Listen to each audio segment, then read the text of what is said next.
Pasa adelante y ponte cómodo, que ya lo tengo todo listo para recibir a mi invitado de hoy, un hombre que gira alrededor de las palabras o las palabras giran alrededor de él. Vamos a descubrirlo juntos en este episodio. Él es narrador, es poeta, guionista, redactor de noticias, es autor de canciones también.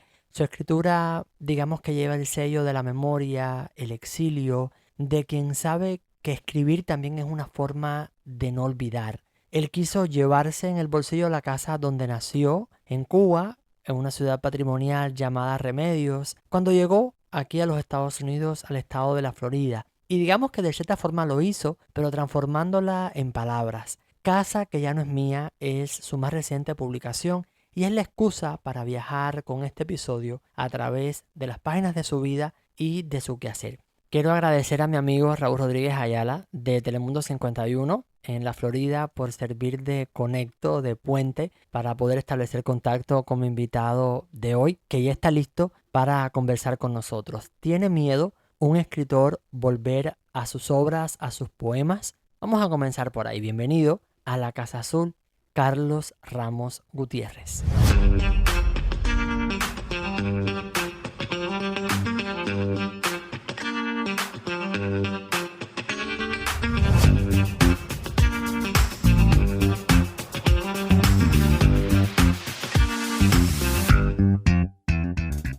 Oye, qué palabras tan lindas, muchísimas gracias y gracias por la oportunidad de estar aquí contigo conversando un poco sobre, como bien tú decías, ¿no? Sobre las palabras, ¿no? Que me encanta esa manera en que lo describes, me envuelven o yo las envuelvo, algo así sin dudas. El placer es nuestro. Vamos entonces arrancar con esa pregunta. ¿Tiene miedo una persona que se considera escritor volver a esos poemas, volver a sus obras en sentido general?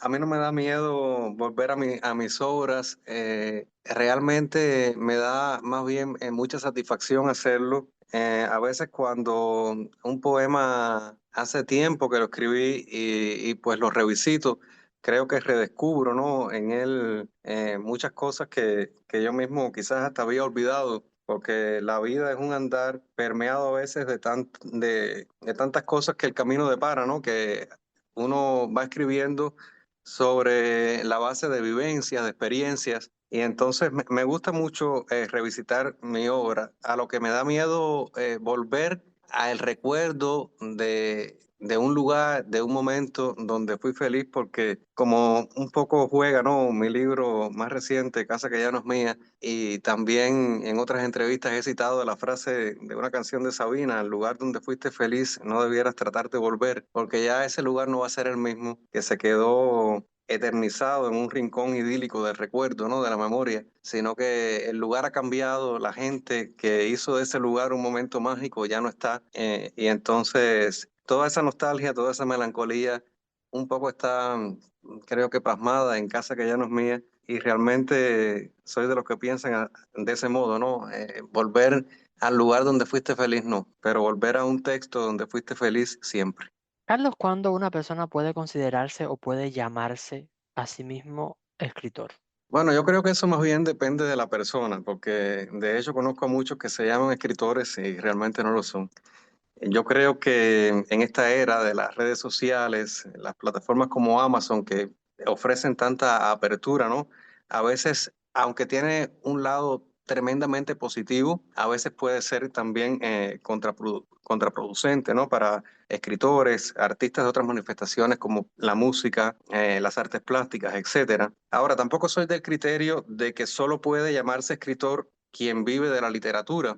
Y pongo, por ejemplo, a uno de mis grandes favoritos, Charles Bukowski, que tuvo que trabajar como cartero, empleado de almacenes o talleres de mecánica, o cuanto empleo pudiera conseguir para lograr sobrevivir, porque sus poemas y cuentos siempre eran rechazados por las revistas, por las editoriales a los cuales los enviaba, ¿no? Y bueno, en un momento dado llegó para él el reconocimiento, y como él mismo dijo también en una entrevista, todo esto llega demasiado tarde porque a veces la sociedad suele ser muy hipócrita, ¿no? Como pasó también con otros grandes como Van Gogh y tantos otros. Entonces creo que, citando a otro de mis favoritos, Charles Baudelaire, que decía en sus consejos a un joven escritor que el éxito no llega de golpe, sino que es más bien un cúmulo de pequeños éxitos, a menudo invisibles a simple vista. Y yo creo que ser escritor, como toda profesión, es algo muy serio, pero no hay un título que te avale como escritor, como en el caso de, digamos, el abogado o el médico que va a la universidad y sale graduado como doctor. En el caso del escritor es una carrera de toda la vida y una formación que lleva también toda la vida. Y sigue siendo la poesía donde tú te sientes más seguro, porque en la introducción decía también que, o sea, has escrito también para niños, has escrito teatro por otras entrevistas que he visto que has concedido, dramatizados para radio y televisión. Bueno, yo siempre digo que la poesía es el punto de partida y es también la meta. Y que la poesía me acompaña incluso cuando incursiono en otros géneros. Siempre trato de que haya al menos un guiño a la poesía. Claro, hay géneros que lo admiten un poco mejor y otros como lo que hago ahora como mi profesión a tiempo completo, que es escribir noticias. La noticia y la poesía son dos géneros que están muy distantes, ¿no? El uno del otro. Entonces, conocer el medio para el que estás escribiendo, conocer el género, conocer hasta dónde puedes llegar dentro de un género y qué no puedes hacer, es algo muy importante. Como yo estudié también dirección de cine, radio y televisión y desde los 18 años trabajo en los medios, yo creo que el lenguaje de los medios audiovisuales lo tengo incorporado. Eso me permite, pues, moverme quizás como pez en el agua, cualquier género, en el género de noticias, en el género de entretenimiento. También escribo programas de entretenimiento, programas de farándula. Fíjate qué cosa tan distante, ¿no?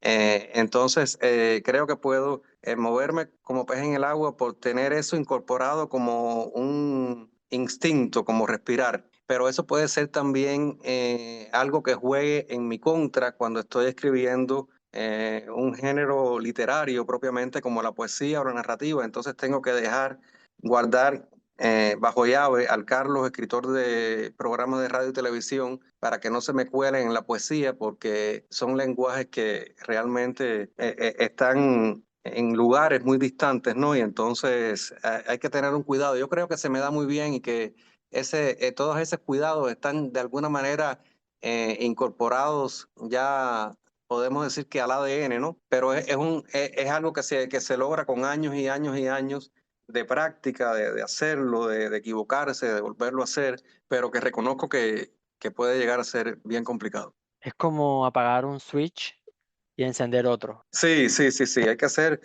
sin duda una transición que a veces yo mismo no sé cómo lo logro. Es como un bailarín que quiera bailar clásico y quiera bailar contemporáneo y quiera bailar también en un cabaret. Entonces no dudo que un bailarín pueda hacerlo, pero no por gusto los bailarines se especializan, ¿no? En danza clásica o en danza contemporánea o en los que hacen, bueno, cabaret y otras cosas. Entonces, hacer como de pronto poder hacer todas esas cosas, me parece que sería una locura, ¿no? Ya te digo, no dudo que alguien sea capaz de hacerlo todo, pero sin duda es complicado. Carlos, ¿te leían cuentos infantiles cuando eras niño? Sí, sí. De hecho, yo no me quedaba dormido sin que mi abuela me leyera un cuento.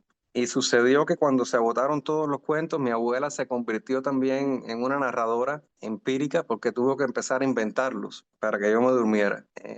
Mi infancia transcurrió un poco como me contabas de tu casa. Mi infancia también transcurrió en una casa que es esta casa del libro, ¿no? De casa que ya no es mía, una casa envuelta en una magia tremenda por la presencia de mis bisabuelos. Mis bisabuelos estuvieron vivos hasta que yo tuve 9 años, mi bisabuela, y 16 años mi bisabuelo, que es a quien está dedicado precisamente el libro. Y bueno, la hija de ellos, que era mi abuela, a ella le dediqué mi primer poemario, mi abuela Elpita. Era esa persona que todas las noches antes de dormir me tenía que leer un cuento. Y bueno, yo siempre fui insaciable, siempre fui un apetito insaciable para la literatura. De hecho, ella me enseñó a leer antes de yo ir a la escuela. Y desde que aprendí a leer, pues los libros se han vuelto ese compañero inseparable que hasta el día de hoy está conmigo. ¿Cómo tú encuentras la poesía? ¿Cómo sabes dónde hay poesía? Y te hago la pregunta porque tú habías dicho que en una entrevista que los escritores a veces eran como una especie de radar, ¿no? Que iban captando historias, sensaciones. Yo pienso que no es la imagen en sí, sino los ojos con que tú la mires. Y aunque puede ser un mito o algo tan llevado y traído, eso de decir que el artista mira el mundo con unos ojos diferentes, yo pienso que inevitablemente hay en ello mucho de verdad, porque hay poesía y belleza también en las cosas comunes, en las cosas simples, en lo cotidiano, ¿no? O como decía otra de mis maestras, Fina García Marrús, que la mujer que cose un roto, la que enciende el fuego, la que barre el polvo, contribuye también al orden del mundo, a la caridad más misteriosa y sirve a la luz. Y ella veía poesía en esas acciones tan simples y tan cotidianas, ¿no? Y realmente yo también soy un defensor de esa teoría. Yo creo que la poesía está allí esperando a que alguien pues la pueda interpretar y le pueda dar forma, que esa forma es en palabras, obviamente. Tristemente, hoy en día sabemos que la poesía no es una cosa trending, que las generaciones nuevas cada vez alejan más de la poesía y se van en busca de otras corrientes más banales. Yo pienso que la poesía tiene que ver con la esencia pura del ser humano, ¿no? Y que por eso siempre va a haber alguien, siempre va a haber un alma sensible y siempre va a ser la poesía un lenguaje en el que nos comuniquemos y un lenguaje que nos haga ser mejores como ser humanos, que nos haga exigirnos y que pueda ayudarnos, ¿no? A hacer una sociedad o un mundo mejor. Siempre cito a Martí que decía, ¿quién es el ignorante que sostiene que la poesía no es necesaria a los pueblos? Porque la poesía es tan necesaria como la industria misma. Porque si la industria es la que nos da los bienes materiales que necesitamos, ¿no? Para comer, vestirnos, etcétera, la poesía es ese alimento para el alma, para el espíritu, porque no somos solo cuerpo, ¿no? Somos más que eso, como ser humano. Y entonces es allí la importancia que Martí le concedía a la poesía y con lo cual yo pues coincido plenamente. Descubrí la escritura desde que tenía como 8 años, empecé a escribir poemas rimados. Era algo como que esos versos me venían a la mente y entonces yo empezaba a escribir para concursos que hacían en la escuela, por una fecha especial o solamente quizás a veces para a manera de mortificar a un amigo, hacía poemas cómicos, poesías cómicas para, como decimos los cubanos, dar chucho. Pero eso fue algo como natural, ¿no? Que yo hacía, pero jamás pensé que esa pudiera ser mi vocación o convertirse un día en mi profesión a tiempo completo. Yo quería ser ingeniero. Yo también tenía muy buenas notas en ciencias, en matemáticas. Y nada, yo quería ser ingeniero, pero un buen día, cuando ya estábamos a punto de optar por la carrera que iba a estudiar, me dije a mí mismo, pero si a mí lo que me gusta realmente es leer, lo que yo disfruto es leer, yo quiero estudiar una carrera que tenga que hacer eso todo el tiempo, estar leyendo, no quiero estudiar una carrera que me haga dedicarle horas a estudiar una materia que realmente yo no disfruto. Entonces yo dije, ¿qué hago yo estudiando en ingeniería o estudiando cualquier otra cosa que no sea algo relacionado con la literatura, las ciencias sociales, la historia, que es lo que realmente me apasiona y disfruto? Y entonces allí pues cambió, ¿no? El rumbo y como que se orientó hacia donde debía realmente ir. Es una carrera muy difícil porque implica una gran soledad. Hay autores que dicen que es el más solitario de todos los oficios. Implica también un terrible anonimato. Y además de eso, no es en los días de hoy una profesión bien remunerada. Es muy difícil poder vivir solamente de la literatura. Por eso la mayoría de los escritores tenemos otros trabajos, ¿no? Y ya me respondías una de las preguntas que te había enviado, que era qué tal te llevabas con las matemáticas. Y que será cierto que quienes tenemos aptitudes para las letras o para estos mundos de humanidades, la tenemos un poco más difíciles para los números.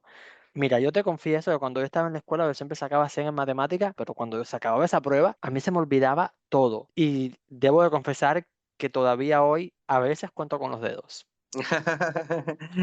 Bueno, mira, yo hasta fui concursante de matemáticas. Creo que la química y la física me resultaban muy aburridas. También, bueno, siempre mis notas fueron de 100, pero me resultaban aburridas. Yo recuerdo que en las clases de química o de física, yo tenía debajo de la mesa un libro y empezaba a leer y me iba de la clase, no prestaba atención. En la matemática siempre me llevé mucho mejor con la matemática, pero bueno, obviamente también me imagino que a estas alturas tengo que a veces contar con los dedos, ¿no? Porque son muchos años ya sin estudiar esas materias que me parecen interesantísimas, ¿no? Y quizás en otra vida pudo existir un Carlos matemático o un Carlos, como te decía, ingeniero o biólogo. La biología era una de mis favoritas, me encantaba. También fui concursante de biología y en alguna ocasión soñé ser biólogo marino. Luego me dije que en Cuba era una carrera que no tenía campo ninguno, iba a terminar siendo profesor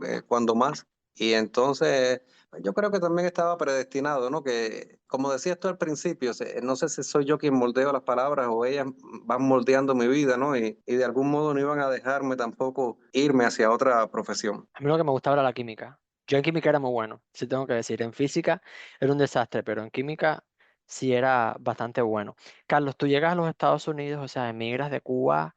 Te preguntaba cuándo habías empezado a entender que el exilio también era una forma de crear. Tengo que decirte que Estados Unidos no es mi primer exilio. Yo viví también el exilio dentro de Cuba, porque yo nací en provincia, yo nací, como tú decías en la introducción, en un pueblito de provincia que se llama San Juan de los Remedios, una villa mágica, encantada, pero como sabemos en Cuba, yo creo que eso pasa en todos los lugares del mundo, ¿no? Nos toca el fatalismo geográfico cuando no estamos en la capital. Entonces yo, después de graduarme de la universidad, decidí mudarme a La Habana y yo creo que ese exilio fue más fuerte que luego el de dejar el país, porque aunque era mi propio país, La Habana fue para mí un contexto muy hostil, donde como yo no tenía dirección, se me cerraron muchas puertas, muchas posibilidades de trabajo. Recuerdo que la policía me paraba y yo lo que tenía era un documento que se llamaba un permiso de residencia temporal o una transitoria y entonces aquello era como si uno fuera un delincuente, ¿no? Y siendo, como se dice, que La Habana es la capital de todos los cubanos. Bueno, al final la relación mía con La Habana y de La Habana conmigo, yo creo que, como dice uno de los poemas también, de cierta manera me impuse, ¿no? A conquistar la ciudad. Cuando me fui de Remedios, me dije a mí mismo que regresar no era una opción. Y creo que a la ciudad no le quedó otra alternativa que en cierto modo acogerme. Y bueno, fue también una etapa de crecimiento, pero fue también sin dudas ese choque que representa, ¿no? El dejar atrás tu casa, tus amigos, tu familia, tu pueblo. Y luego, en 2016, vengo a vivir a los Estados Unidos. Tenía aquí a toda mi familia. Ya me había quedado casi solo en Cuba. Entonces, me costó mucho tiempo asimilar este nuevo contexto que es totalmente diferente. Muchas veces decía que es como nacer de nuevo porque uno tiene que reinventarse en todos los sentidos, aprender las leyes de esa nueva sociedad a la que tú quieres incorporarte. Son tantos retos que llegar a entender que el exilio es también un lugar y es también un contexto propicio para la creatividad y es también, ¿por qué no?, un lugar donde el artista o la persona de cualquier profesión puede reencontrar o retomar su camino. Yo creo que lleva tiempo, pero una vez que uno ya está listo, que uno pues ha asimilado, obviamente uno ha crecido también a raíz de todos esos obstáculos, a raíz de todas esas batallas superadas, y entonces me parece que uno tiene tanto que decir.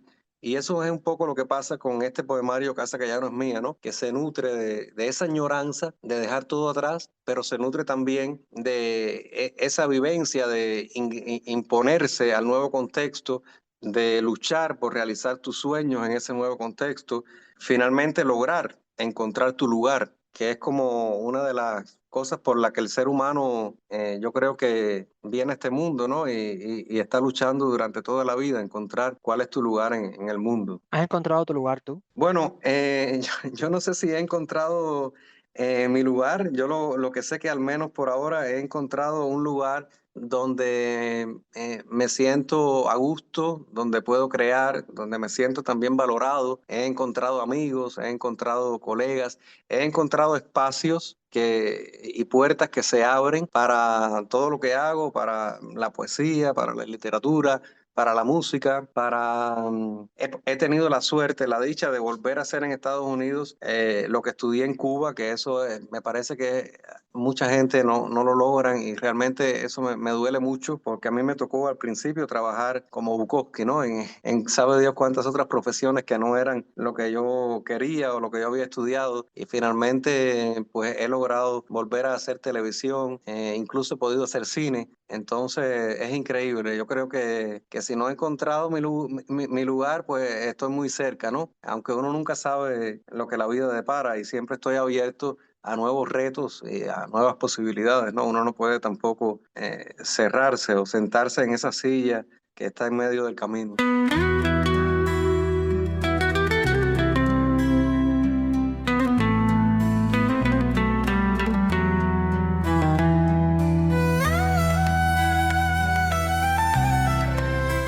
Santiago Méndez había dicho a propósito de tu poemario que tú habías logrado desprenderte del lamento de esa, entre comillas, lava azucarada que muchas veces recubre la poesía contemporánea. Y entonces yo te preguntaba si creías que aún se asocia la poesía con este exceso de sentimentalismo, con lo cursi. Bueno, realmente mención aparte merece, qué bueno que tú lo citaras, ¿no? Ese prólogo de Santiago Méndez Alpiza, que es un tremendo poeta cubano, es como el infante terrible de la poesía cubana, ¿no? Porque es un poeta también muy irreverente, su obra interesantísima, ¿no? Y felizmente que él diga eso, también algo similar dijo el profesor Carlos Espinosa hace poco tiempo, tristemente falleció. Para mí era uno de los críticos literarios más importantes que nos quedaban vivos, ¿no? Y nada, respondiendo a tu pregunta, siempre han existido en la poesía estilos, corrientes y movimientos. Si tenemos un José Ángel Buesa, que me parece que su poesía es válida, yo no puedo invalidarla porque a la gente le encanta, o tenemos un Pablo Neruda, realmente no es del todo la corriente que yo sigo, no, tampoco puedo decir que me desagrada. A mí me gusta la poesía y la respeto en todos sus estilos y manifestaciones. Me identifico un poco más sin pretender llegar a la grandeza de ellos, ¿no? Pero bueno, me identifico mucho más con los autores de Orígenes, que realmente fue un movimiento que surgió como respuesta a esa poesía, digámosle, romántica, ellos la llamaban cursi, de Buesa, y los autores de Orígenes, pues, son maravillosos. Lezama Lima a la cabeza, Cintia Vitier, Fina García Marrús, Ángel Casteru, Eliseo Diego. Hay poesía amorosa muy bonita y que para nada es cursi. Hay autoras, me gusta mucho la poesía femenina. Hay autoras contemporáneas que escriben unos versos de amor que son tremendísimos. Al final, como dice el refrán, para gustos los colores. Y seguramente el muchacho que le va a regalar a una chica un poema, pues, pues va a elegir uno de Buesa. Y entonces por eso es que te digo que no quiero demeritar, ¿no? La obra de ningún autor. Y el proceso de escribir canciones. ¿Existe alguna diferencia en escribir canciones y escribir poesía? Me interesaba mucho también esa parte, conversarla contigo aquí en el episodio. Bueno, mira, escribir canciones es algo fascinante. La música es otra de mis grandes pasiones. Casi todos mis amigos son músicos. Yo no tengo oído para la música, entonces yo realmente no toco ningún instrumento y ni siquiera puedo cantar. Solamente en la ducha o cuando estoy con mis amigos descargando y todos nos hemos dado unos cuantos tragos, ¿no? Y entonces todo se digiere mejor, pero realmente no tengo ese don. Y entonces ya que no puedo ni cantar ni tocar un instrumento, pues me queda aquello de que puedo escribir una canción. La canción y la poesía para mí están emparentadas, son como, podemos decir, como primas hermanas, pero claro, cada una también pues tiene sus propias reglas, ¿no? Y la canción está condicionada por la música. En la poesía un verso puede tener como la décima, 8 sílabas, como el soneto, 11, o como o puede tener 14, puede tener 20, y eso pues no determina nada. El autor es libre de escoger la métrica con la que quiere escribir o escribir precisamente verso libre, prosa poética, pero en la música, pues la métrica está en la canción, la métrica está marcada por la melodía y esa melodía pues te va a imponer que cada verso no admite una sílaba más ni una sílaba menos. Entonces, eso es creo, lo más difícil. Yo le digo a mis amigos, tararéame como debe decir. Y entonces, contando según ese tarareo, yo sé cuántas sílabas tiene que tener cada verso y realmente funciona. Es una locura porque tú me dices, alguien que no es músico y escribe canciones, pero bueno, lo hago, ¿no? Y ahí están las canciones. También hay cosas que funcionan en la poesía y creo que en una canción no funcionan, porque no voy a hacer una canción, o sea, para ponerte un ejemplo, un poema de Lezama no podría funcionar como canción, porque si como poema casi nadie lo entiende, imagínate tú una canción que el público no entienda, pues es una canción condenada a no llegar a ninguna parte, ¿no? Independientemente de que hay poemas musicalizados que son tremendas obras de arte, exquisitos, pero la canción generalmente busca ser un poquito más popular, poder llegar, ¿no? a una mayoría.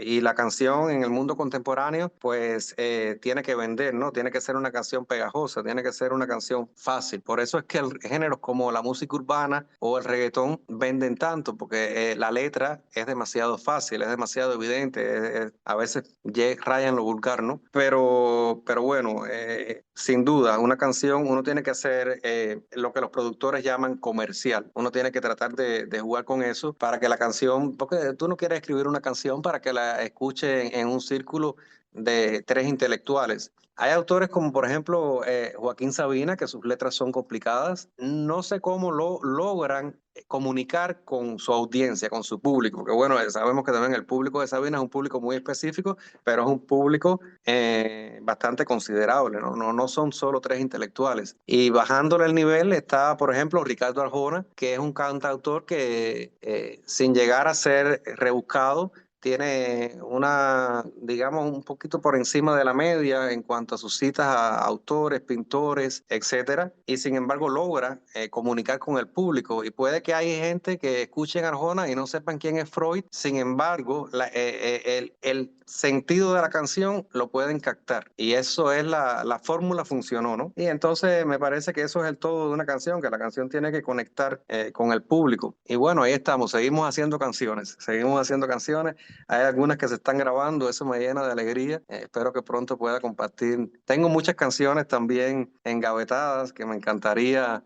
Esas canciones están esperando a la voz ideal para que las interprete y para que les dé vida. Y sé que eso va a suceder. Estoy esperando y estoy, por supuesto, abierto a intérpretes que estén buscando repertorio. ¿Cómo sabes tú cuándo un texto está listo para ser publicado o es que los textos nunca están del todo listos para ser publicados? Muy buena pregunta, muy buena pregunta. Yo conocí a un autor que en Santa Clara había un escritor que incluso después de haber publicado un texto lo seguía revisando y lo seguía cambiando para después hacer nuevas ediciones del texto mejorado.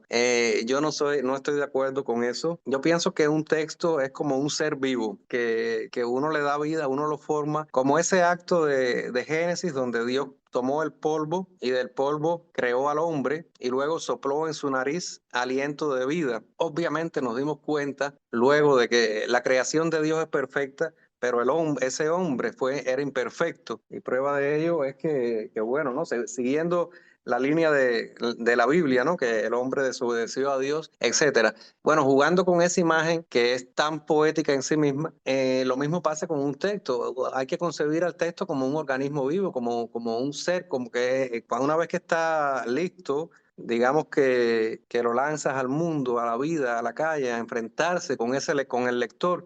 Ya el texto es una parte independiente de ti. Entonces, ¿cómo saber que el texto está listo? En mi caso, yo escribo, luego lo dejo reposar un tiempo, luego vuelvo sobre ese texto, lo reviso, siempre encuentro cosas que a esta visto ya desde una perspectiva más distante y fría, encuentro que no funcionan o que no es exactamente lo que quise decir, entonces lo pulo. Muchas veces después lo comparto con otros escritores o con editores que también me dan su criterio, hasta que yo lo siento que está listo. Es como también te podría poner el ejemplo del orfebre, que toma el barro en bruto y comienza a moldear, pero no puede moldear toda la vida. Llega un momento en que ya esa vasija está lista, ¿no? Para llevarla al horno, para pintarla quizás y luego, por último, venderla, como es el texto, ¿no? Que el objetivo final es que llegue al lector.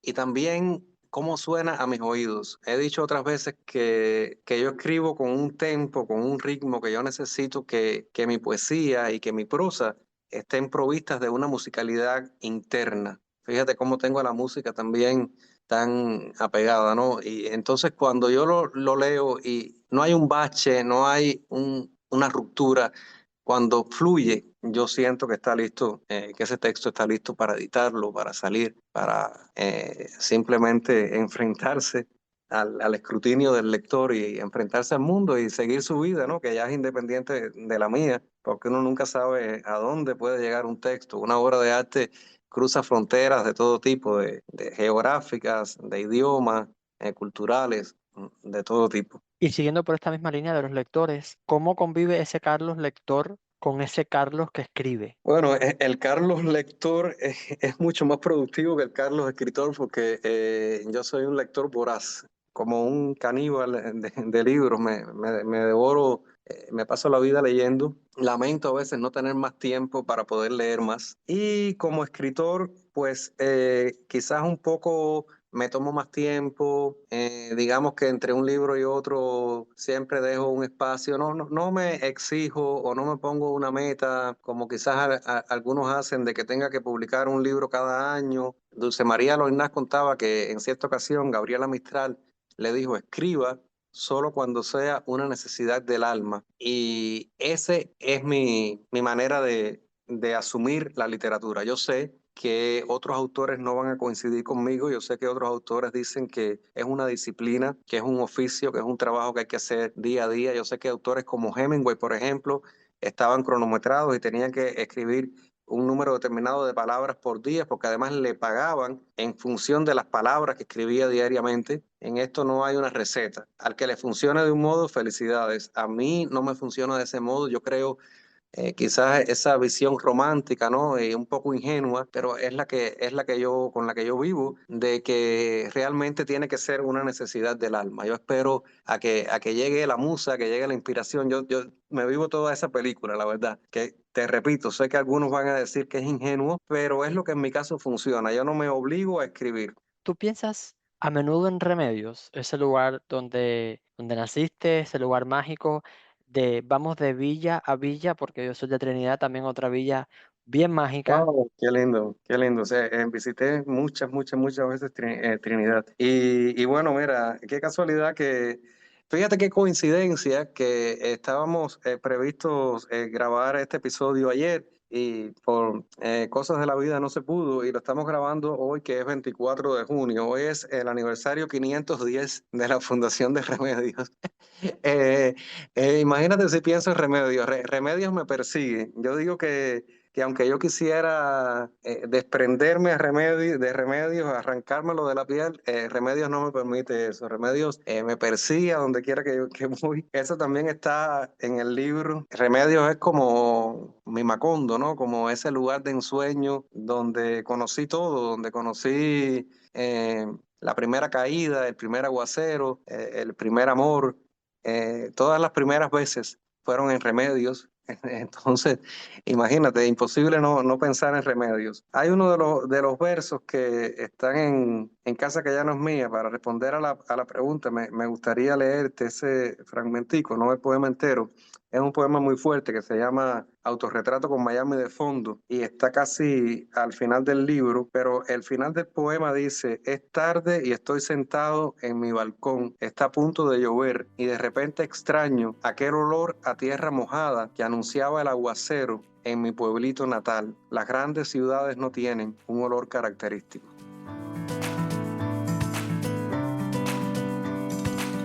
Si después de haber escuchado este fragmento que nos ha regalado mi invitado todavía sientes la curiosidad de sumergirte en el resto de sus poemas, pues tengo en la descripción del episodio el enlace de Amazon hacia Casa que ya no es mía, el poemario que nos ha servido como pretexto, como excusa para invitar a Carlos Ramos a la Casa Azul. Espero también que hayas disfrutado de este episodio, que lo compartas y que la semana próxima regreses para seguir compartiendo las historias que nos regalan nuestros invitados. La semana próxima estoy de regreso. Gracias por escuchar. Mi nombre es Carlos y desde la Casa Azul te deseo feliz martes.